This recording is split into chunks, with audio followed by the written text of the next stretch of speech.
കൃത്യമായ ആസൂത്രണത്തോടെയാണ് അഫാൻ ഈ കൂട്ടക്കൊലയാകെ നടത്തിയത്. 6 മണിക്കൂറിനുള്ളിൽ 5 കൊലപാതകങ്ങൾ.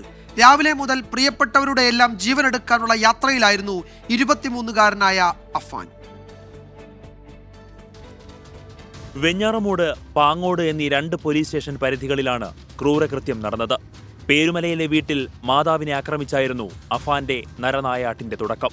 തിങ്കളാഴ്ച രാവിലെ 10:30 മാതാവ് ഷെമിയുടെ കഴുത്തിൽ ഷാൾ കുരുക്കിയ ശേഷം നിലത്തേക്കെറിഞ്ഞു. തലയിടിച്ച് ബോധരഹിതയായ മാതാവിനെ മുറിക്കുള്ളിലാക്കിയ ശേഷം പ്രതി പോയത് 25 കിലോമീറ്റർ അകലെയുള്ള പാങ്ങോട്ടെ പിതൃമാതാവിന്റെ വീട്ടിലേക്ക്. സമയം ഉച്ചയ്ക്ക് 1:15. ആഭരണം ചോദിച്ച് തർക്കമായതോടെ സൽമ ബീവിയെ ചുറ്റിക കൊണ്ട് തലക്കടിച്ചു കൊലപ്പെടുത്തി. ശേഷം ആഭരണങ്ങളുമായി വെഞ്ഞാറമൂടെത്തി. സ്വർണം പണയം വെച്ചു. അവിടെ നിന്ന് പിതൃസഹോദരനായ ലത്തീഫിനെ ഫോണിൽ വിളിച്ചു.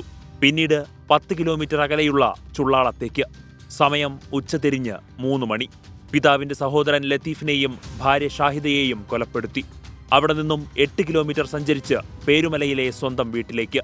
വൈകിട്ട് 4 മണിയോടെ അഫാൻ വീട്ടിലെത്തി. കാമുകി ഫർസാനയെ സമാന രീതിയിൽ കൊലപ്പെടുത്തി.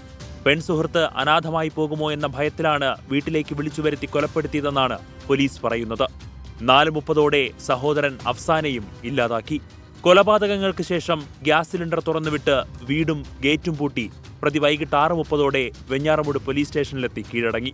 കൊലപാതകത്തിന് ശേഷം ആത്മഹത്യ ചെയ്യാൻ ശ്രമിച്ച പ്രതി താൻ എലിവിഷം കഴിച്ച ശേഷമാണ് സ്റ്റേഷനിലെത്തിയതെന്നറിയിച്ചു. ശാരീരിക അസ്വാസ്ഥ്യങ്ങൾ പ്രകടിപ്പിച്ചതിനെ തുടർന്ന് അഫാനെ തിരുവനന്തപുരം മെഡിക്കൽ കോളേജിൽ പ്രവേശിപ്പിച്ചു. News desk 24.